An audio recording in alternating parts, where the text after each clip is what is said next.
Je dois dire que c'est très émouvant pour moi, évidemment, de prendre la parole pour cet hommage.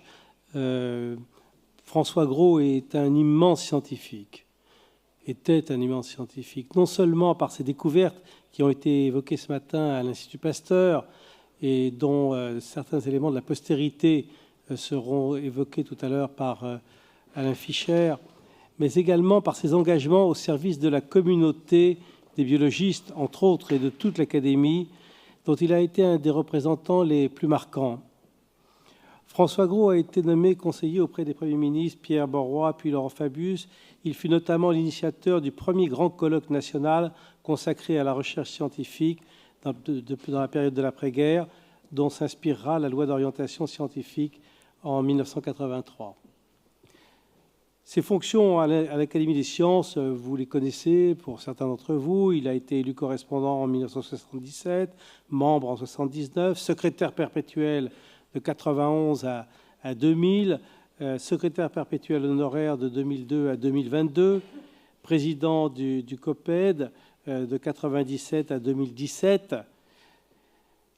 Je vais juste vous rappeler quelques-unes des actions de François Gros à l'Académie des sciences. Il a contribué aux premières étapes de la réforme des statuts, et vous savez ô combien, et ce n'est pas une chose facile, de l'Académie, qui aboutira en 2003. Il a supervisé et contribué à des rapports sur la science et la technologie, en particulier sur une saisine ministérielle en 1998 sur les sujets variés, comme le développement et les applications de la génomique. Il a été l'initiateur d'un important renouveau des échanges scientifiques et techniques avec les pays en développement, en particulier dans le cadre du COPED, que j'ai évoqué il y a quelques instants. Il a coordonné pendant 2 ans avec Jean Dercourt à la préparation du rapport au président de la République qui a été remis en janvier 2000 sur la science et la technologie. Il a renforcé les liens avec les autres académies européennes, en particulier allemandes, ce qui a conduit à l'organisation de nombreux colloques, dont celui de 2013 sur les Lumières, hier, aujourd'hui et demain. Il a appartenu à divers comités académiques ainsi qu'au conseil de nombreuses fondations à vocation scientifique et humanitaire. Il a été à l'origine des premières formes de ce qui deviendra le comité Sciences, Éthique et Société de l'Académie des sciences.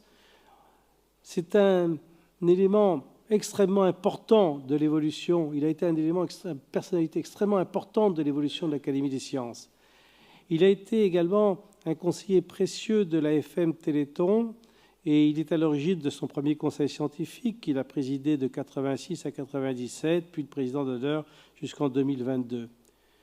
Humaniste éclairé, il a impulsé la stratégie scientifique de l'AFM, croyant dès la fin des années 80 à l'avenir de la thérapie génique et à ses futurs succès.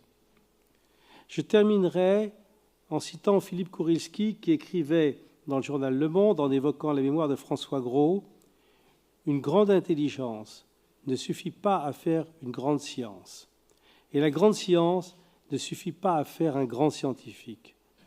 La personnalité ne façonne pas que la trajectoire scientifique, elle façonne aussi une stature qui dépasse la science elle-même, ou plutôt la porte à son plus haut et véritable niveau. François Gros en a été un magnifique et merveilleux exemple, et pour beaucoup, un véritable modèle. Je crois que je vais en rester là, d'abord parce que nous n'avons pas beaucoup de temps, et puis parce que je ne sais pas pourquoi on m'a limité mon temps. Et donc, voilà, donc je suis exactement dans les temps, et donc je passe la parole maintenant à notre président, Alain Fischer.